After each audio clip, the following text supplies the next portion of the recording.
Nadreen, आप YouTube channel देख रहे हैं। मैं इमरान खान हूँ। सबसे पहली खबर सुहेल अफरीदी का जो दौरा लाहौर है उसके हवाले से। जो मकसद था सुहेल अफरीदी का लाहौर आने का वो पूरा हो गया। यानी एक आधा मकसद तो पूरा हो गया आवाम के निकलने से। लोग बड़ी तादाद में निकले, हर जगह पे निकले, लोगों ने खौफ के बुत तोड़ दिए। पाकिस्तान तहरीक इंसाफ के झंडे बड़े अरसे के बाद हमें लाहौर की सड़कों पे नज़र आए। और लोगों के निकलने के अलावा यानी सुहेल अफरीदी का ये था कि जो एक जमूद पैदा किया गया है पंजाब के अंदर, ख़ास तौर पे लाहौर में दारुल हुकूमत में, जो मरीम नवाज़ की एक ख्वाहिश है, आसिम मुनीर साहब की एक ख्वाहिश है कि पीटीआई को बिल्कुल कुचल के रख दिया जाए, किसी किस्म की कोई एक्टिविटी ना हो, वो जमूद तोड़ा है। ऐसा अगर कुछ गंडापुर साहब कर पाते तो बहुत बेहतर होता, लेकिन गंडापुर साहब लाहौर नहीं आए, बल्कि जब आए तो एक फार्म हाउस पे आए और वहाँ से वापस चले गए। तो उन्होंने वो मौका ज़ाया किया जो उन्हें अल्लाह रब्बुल इज़्ज़त ने दिया था और इमरान खान साहब ने दिया था। लेकिन सुहेल अफरीदी ने लाहौर आने का एक बेहतरीन फ़ैसला किया और फिर लाहौर आने के बाद वो चुप करके बैठे नहीं। उन्होंने एक एक दिन में एक एक दर्जन से ज़्यादा जगहों के विज़िट किए, लोगों के घरों में गए, कारकुनों को मोटिवेट किया, सड़कों पे, गलियों में, हर जगह पे वो कारकुनों को मिले। वो जिस इलाके में जाते रहे वहाँ पे इलाका बंद होता रहा। पुलिस को जैसी ही इतला मिलती पुलिस की दौड़ें लग जाती, फौरी तौर पे पुलिस आगे बढ़ती, ये इलाका बंद करो, वो इलाका बंद करो, कारकुनों का रास्ता रोको, लोगों को गिरफ्तार करो। बहुत सारे लोगों पे मुकदमा दर्ज हुए, बहुत सारे लोग गिरफ्तार हो गए, बहुत सारे लोगों के घरों पे छापे पड़े।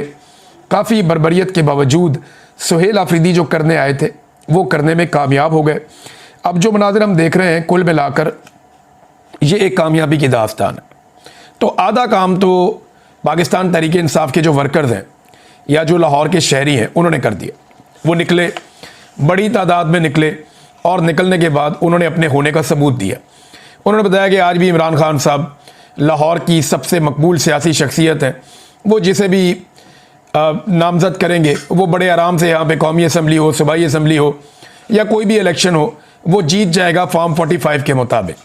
अब फॉर्म 47 जो है वो एक नया तरीका वारदात निकाला हुआ है एस्टेब्लिशमेंट ने और इलेक्शन कमीशन ने मिलकर, ये चोरों डाकुओं के साथ। तो वो फिर फॉर्म 47 जारी कर देते हैं। लेकिन जब भी कभी फॉर्म 45 के मुताबिक यानी रियल इलेक्शन होगा पाकिस्तान में तो वह पाकिस्तान तहरीक इंसाफ ही जीतेगी, ये दिखाई दे रहा। अब लाहौर में शरीफों ने सबसे ज़्यादा पैसा लगाना होता है, सबसे ज़्यादा वसाइल यहाँ पे खर्च करने होते हैं, सबसे ज़्यादा ओहदे यहाँ पे बांटने होते हैं, सबसे ज़्यादा तवज्जो यहाँ पे देनी होती है। लेकिन इतना कुछ करने के बावजूद आज शरीफों का नाम लेने वाला कोई नहीं। यानी अभी तक नवाज शरीफ नहीं निकल सकता लाहौर में, मरीम नवाज़ ऐसे निकल कर आवाम में लाहौर में नहीं जा सकती। सुहेल अफरीदी खैबर पख्तूनख्वा से चलता है। कुछ अर्सा पहले तक खैबर पख्तूनख्वा में भी कोई नहीं जानता था, किसी को नहीं पता था कि सुहेल अफरीदी कौन है।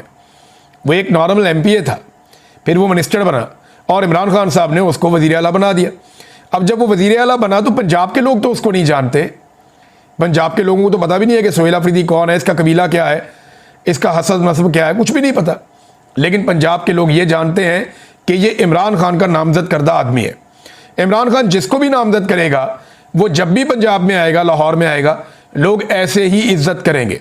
तो आधा काम जो है वो तो लोगों ने कर दिया और बाकी का आधा काम टिकटॉकरों ने कर दिया। ये ज़हनी मरीज़ है टिकटॉकर सारे पंजाब के अंदर जो हैं। ये चंद सहेलियों को इकट्ठा करके इनकी हुकूमत बना दी गई है और एक जाली सरकार बना दी गई है। नवाज शरीफ और आसिम मुनीर साहब का गठजोड़ है, उसके नतीजे में नवाज शरीफ की बेटी आकर वज़ीर आला बन गई। मैंडेट भी नहीं था इसके पास, फिर भी लाके इसको वज़ीर आला बना दिया। ये अपनी सीट भी महर शराफत से हार गई थी, इसके बावजूद ये वज़ीर आला पंजाब बना दी गई। बन तो नहीं सकती कभी भी। यानी ये औरत अगर कोई 50 दफ़ा भी इलेक्शन लड़े तो ये वज़ीर आला नहीं बन सकती पंजाब की। उसकी वजह यह है कि अब मैंडेट इनके पास आना ही नहीं है। जो गंद इन्होंने मार दी है ना पाकिस्तान की और पंजाब की आवाम के साथ, जो जुल्म और ज़्यादती कर दी है, ना कभी इनको किसान वोट देगा, ना कभी मजदूर वोट देगा, ना कोई मेहनत कश इन्हें वोट देगा, ना कोई तालिब इल्म इन्हें वोट देगा, ना कोई उस्ताद इन्हें वोट देगा, ना कोई बेचारा सरकारी मुलाजिम इन्हें वोट देगा। इन्हें वोट अब कोई नहीं देता। जो कुछ इन्होंने पंजाब की आवाम के साथ कर दिया है, और गरीब तो वैसे ही इन्होंने कुचल दिया है, तो वोटों वाली तरफ से तो इनको ना है। हाँ, जब तक इनको कोई फील्ड मार्शल इनका वाकफ बन जाए, कोई आर्मी चीफ इनका वाकफ बन जाए, कोई बूट शूट इनको मिल जाए पॉलिश करने के लिए और उस पॉलिश के नतीजे में ये हुकूमत में आ जाए तो वो एक अलग बात है। बहरहाल आधा काम अवाम ने कर दिया, आधा काम पंजाब की हुकूमत ने कर दिया और काम पूरा हो गया। जो काम करने के लिए सुहेल अफरीदी आए थे, और सुहेल अफरीदी को भी शाबाश मिलनी चाहिए कि इमरान खान साहब ने एक ठीक आदमी को चुना, और जिस आदमी को वो लेकर आए उसने कम से कम पंजाब को एक मरतबा झंझोड़ा है। अब देखना यह है कि पंजाब की जो सियासी क़यादत है, यहाँ के MNAs, MPAs, यहाँ के टिकट होल्डर्स, ये सारे लोग अब किस तरह इस सारे मामले को कैश करते हैं। ये जो एक थोड़ी सी तहरीक पैदा हुई है, इस तहरीक को बड़ी तहरीक में कन्वर्ट कैसे करते हैं, ये आने वाले दिनों में पता चलेगा। अच्छा नादरीन, उमर चीमा के घर जाने की कोशिश की सुहेल अफरीदी ने। ये बताया सलमान अकरम राजा साहब ने कि जनाब सुहेल अफरीदी साहब को जाना था उमर चीमा साहब के घर, लेकिन क्योंकि उमर चीमा साहब का घर जो है वो छावनी में है, कंटोनमेंट में, तो कंटोनमेंट में जनाब उन्हें रोक दिया गया, उन्हें नहीं जाने दिया गया। तो अब वो कह रहे हैं जी हम आज दोबारा जाने की कोशिश करेंगे, लेकिन कल उन्होंने जाना चाहा तो छावनी के अंदर घर है कंटोनमेंट में, तो कंटोनमेंट कोई पाकिस्तान से बाहर तो नहीं है ना। वज़ीर आला कंटोनमेंट में क्यों नहीं जा सकता? कंटोनमेंट किसी के बाप की जागीर तो नहीं है। कंटोनमेंट जो है वो एक छावनी का इलाका है, लेकिन पाकिस्तान का हिस्सा है। अब वो कोई भारत में थोड़ी है जहाँ पे वीज़ा लेकर जाना पड़ेगा, तो वज़ीर आला को वहाँ पे जाना चाहिए। वो कह रहे हैं जी आज के दिन में दोबारा कोशिश करेंगे, और बदसलूकी की तवक्को की जा सकती है कि हमारे साथ बदसलूकी भी की जाए। वैसे एस्टेब्लिशमेंट को होश के नाखून लेने चाहिए, ऐसी घटिया हरकतें नहीं करनी चाहिए कि अवाम जो है वो कंटोनमेंट में दाखिल ना हो, या अवामी वज़ीर आला जो है वो कंटोनमेंट में दाखिल ना हो। जब कंटोनमेंट के लोग पूरे पाकिस्तान में फिर सकते हैं, तो पाकिस्तानी जो है वो कंटोनमेंट में क्यों नहीं जा सकते? ये क्या बकवास है? इंडिया कंटोनमेंट खत्म कर रहा है और पाकिस्तान के अंदर जनाब कंटोनमेंट के अंदर अवामी वज़ीर आला नहीं जा सकता। ये हालात पैदा कर दिए। वो सुहेल अफरीदी फूड स्ट्रीट गए कि जनाब फूड स्ट्रीट में जाऊंगा, वहां जाके खाना खाना था रात का, और इस बात का बड़ा खदशा था क्योंकि अंदरून शहर में बहुत ताकत है पाकिस्तान तहरीक इंसाफ की। तो लोगों ने बहुत रश लगा दिया जहां जहां से वो गुजरे। सुहेल अफरीदी खुद रुक के नारे लगवाते रहे। अब जब वो फूड स्ट्रीट गए तो उनके जाने से पहले फूड स्ट्रीट की लाइटें बंद करके पूरी फूड स्ट्रीट ही बंद करवा दी। अंदाजा करें ये निज़ाम कितना डरा हुआ है। वो भई एक बंदा खाना खाने जा रहा है, वहाँ बेशुमार लाइटें लगाई गई हैं, वो रात को जागने वाला माहौल है। एक मेहमान वज़ीर आला आया है, और अगर वो फूड स्ट्रीट में जाके खाना खा लेगा तो आपको तो चाहिए था स्पेशल एहतमाम करते, वहाँ सिक्योरिटी का बंदोबस्त करते, वहाँ पे ज़्यादा लाइटें जलाते, वहाँ के होटल वालों को कहते कि अगर ताख़ीर भी हो जाए तो आपने परवाह नहीं करनी। एक मेहमान वज़ीर आला आया, उसको वहाँ खाना खाने देना। इन्होंने क्या किया? इन्होंने लाइटें बंद करवा दी, फूड स्ट्रीट ही बंद हो गई। अंदाज़ा करें आप। यानी कोई वफद आ जाए ना गैर मुल्की, छोटा मोटा कोई थर्ड क्लास मुल्क का भी कोई गवर्नर आ जाए या कोई हुक्मरान आ जाए, तो ये क्या करते हैं? ये सारी रात लाइटें जला के रखते हैं। ये जनाब शाही किला आधी रात को खोल देते हैं। ये हजूरी बाग के अंदर बड़े बड़े प्रोग्राम करवाते हैं। लेकिन एक सूबे का वज़ीर आला आया और वो अवामी मुंतखब नुमाइंदा है, वहाँ गुडविल जेस्चर देने की बजाय फूड स्ट्रीट की लाइटें बंद कर दी। ये तो अच्छा, मैं वैसे ये देख रहा हूँ कि मरीम नवाज ने कोशिश करनी है नवाज शरीफ का रिकॉर्ड तोड़ने की, लेकिन नवाज शरीफ का रिकॉर्ड इतना आसान नहीं है तोड़ना। जुल्म, बर्बरियत, 2 नंबरी, फ्रॉड और बूट पॉलिश में नवाज शरीफ साहब ने जो मुकाम हासिल किया है, ये बहुत मुश्किल है कि कोई और ज़हनी मरीज़ वो मुकाम हासिल कर सके। अब मेरे पास एक बड़ी मज़ेदार खबर है नाज़रीन। सबसे पहले सुहेल अफरीदी साहब की एक वीडियो जारी की गई, और एयरवाई न्यूज़ इसके बावजूद वो वीडियो चलाता रहा कि सोशल मीडिया पे साबित हो गया थोड़ी देर के बाद कि ये वीडियो जाली है। हुआ ये है कि एक वीडियो पहले मंजर-ए-आम पे लाई गई, और इसके अंदर एक किरदार जो है वो एक इख्तियार वली साहब है जो PMLN से उनका ताल्लुक़ है। उनका भी इसमें एक किरदार है। इस वीडियो के हवाले से दावा ये किया गया और एयरवाई पे हेडलाइन चलाई गई कि ये वीडियो 9 मई की है, और इस वीडियो में Suhail Afridi core commander house के ऊपर लाहौर में हमला कर रहे हैं। अब ये 2 नंबरी 10 मिनट पे सोशल मीडिया ने पकड़ ली, क्योंकि सुहेल अफरीदी तो 9 मई वाले दिन लाहौर में था ही नहीं। सुहेल अफरीदी तो 9 मई को लाहौर में आया ही नहीं। और ये जो वीडियो है ये बाकायदा पहले बहुत सारी जगहों पे मौजूद थी सोशल मीडिया पे, और इस वीडियो का रिकॉर्ड निकालकर सामने रख दिया गया कि ये वीडियो 16 मार्च 2023 की है। 9 मई को सुहेल अफरीदी लाहौर में नहीं थे। अब एयरवाई से जब रब्ता किया तो एयरवाई में जो हमारे दोस्त हैं वो ये बताते हैं कि जनाब क्या करें, किधर जाएं। व्हाट्सएप आ जाता है, और उसके बाद और ये एयरवाई नहीं कहता, बहुत सारे और मीडिया के जो दोस्त हैं वो भी ये बताते हैं। अब मेरे जो पाकिस्तान में दोस्त हैं वो ये क्लेम कर रहे हैं कि उन्होंने जब एयरवाई में रब्ता किया तो ARY के जो लड़के वहां काम करते हैं वो कहते हैं हम क्या करें, किधर जाएं। वो बताया जी कि आपकी हेडलाइन खराब साबित हो गई है, जाली खबर साबित हो गई है, अब तो इसको बंद कर दें। वो कहते हैं जी नहीं बंद कर सकते, हमें पता है कि हमारी खबर का फैक्ट चेक हो गया है, पता चल गया कि हमारी खबर बाउंस होगी है, गलत साबित होगी, लेकिन नहीं बंद कर सकते। वजह यह है कि व्हाट्सएप के ऊपर हुक्म आ जाता है, वीडियो आ जाती है कि जनाब ये लगानी है और इसको आपने हेडलाइन में चलाना। तो चला रहे हैं, मीडिया का मुंह काला कर रहे हैं।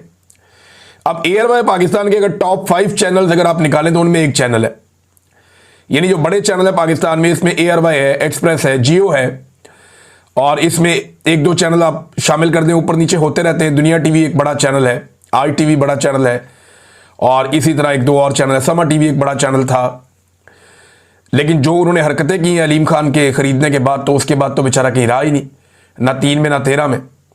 जो लोग उस चैनल को चलाने वाले थे वो सारे लोग चैनल छोड़कर चले गए, इक्का दुक्का को छोड़कर। बहरहाल ये अब इसके बावजूद कि ये खबर जाली साबित होगी, ना माफी मांग रहे हैं ना खबर वापस ले रहे हैं, ये ढिठाई है।